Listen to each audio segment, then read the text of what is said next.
Okay, we've got this Manticore back out here now. We're going to look at a couple of scenarios here, but I'm only going to sweep this similar to I did last time. It's not exactly the same, but it is a clad down in some foil. We're going to introduce this big long nail to the equation, and I'm going to go ahead and sweep this big nail. That's the fast program. Default Ferris limit settings. Okay, no noise on that nail. Low conductors, all terrain, no noise on that nail. All-terrain high conductors, no noise on that nail, okay? Look, I'm not going to tell you how to run your machine. I'm just showing you, what you could see in the wild, okay? I've seen some of this in the wild, boys and girls, or I wouldn't be showing you this, okay? Okay, this is all-terrain high conductors over the foil dime. So you get to see the idea on that dime is slightly compromised. And you get to see that trace. You also get to see that low conductor over there, okay? So in the wild, if you see that low conductor over there with that number 72, you might suspect ID is compromised. Okay. All-terrain low conductors. Good luck finding that dime using that, okay? But now remember, I've got some disc and that ball is hitting over there. See that big old ball over there on the left of that screen? So that's a no-go. All-terrain fast. Now I'm in one region, all tones. And you can hear that dime down there. Trained ear, you'll hear that high tone in that machine. Just ID now it can play tricks with you, okay? Because it's reporting sort of real time.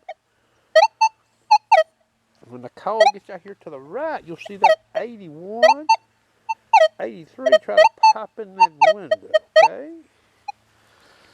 Now, we're going to introduce this old long nail to the equation. You see it there? Okay. Fast program, and now I went ahead and I'm in speed 5. I might change that, okay? But let's watch this machine.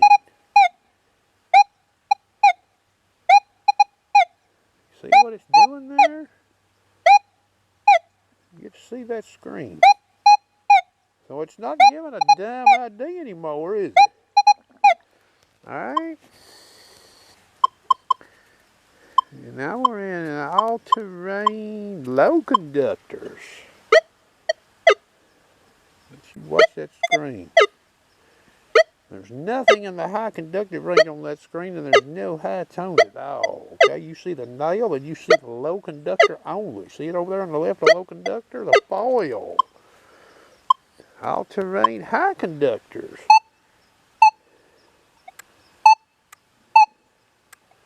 You get to see that dime is trying to be painted over there on that screen. See it there dropping down? But it is compromised. The ID on this machine is not wanting to really give it. Okay, now we're going to go back to all-terrain fast. Now remember, this machine has these soft keys. You have your favorite mode, okay? So you can literally be out in the field using this machine. You can change mode, okay, and have a sneak peek at a target. Okay, so now we're back in the all-terrain fast. You see the ID. So if you come across it over here and you rotate it around this, what would you get? Oh, that don't look too good, does it? See that? That's not high conductor. Now I'm back over the fall with a call. I'm pushing the call forward. Now I'm out more over the nail. Okay, so the highest ID achieved is 45. So that don't tell you much, you know. You can be like, well, that could be a gold ring, I guess, or something. All-terrain high conductors. Now, we done looked at it from over here. Okay, so if we were running fast programming, we were sweeping from this way and we went to the all-terrain high conductors, that's what we would see. Notice the signal has cleaned itself up. It's actually out of the Ferris limits range now, painting the signal with a good ID, technically, you know, considering that fall and that nail are down there, okay? could go in here and we'll look at this all-terrain general. Let me change the ground balance on this thing. All-terrain general. Speed 5. Let's see what it does here. So that's not any help on that dime there. We will rotate on this target at all-terrain general.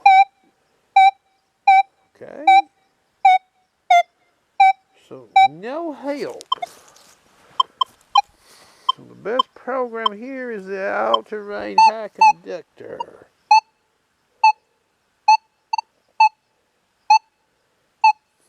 Okay, you see that there, and you're getting a pretty good screen presentation there with some pretty clean sounding tone. Now some people may say, oh well, what about sharpshooter, you know? What about 5 kilohertz? What does 5 kilohertz do on this?